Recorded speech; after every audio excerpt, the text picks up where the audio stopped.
Warning on the computer. The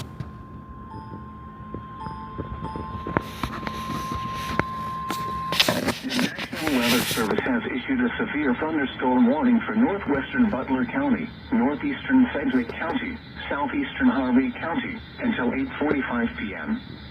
At 7:42 p.m., a severe thunderstorm was located near Keach I, 47 miles northeast of Bel Air, moving northeast at 50 miles per hour. You can expect 60-mile-per-hour wind gusts and quarter-size hail. The warning was based on radar indications. The following impacts are expected. Hail damage to vehicles is expected. Expect wind damage to roofs, siding, and trees. Locations impacted include Wichita, Park City, Valley Center, Bel Air, Mays, Towanda, Benton, Whitewater, Keach I, Albing, Northeast Wichita, and Chabara Airport. This includes the following highways: Interstate 135 between mile markers 9 and 24.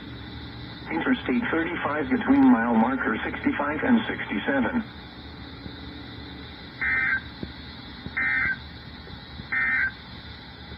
Tornado watch number 490 has been canceled for the following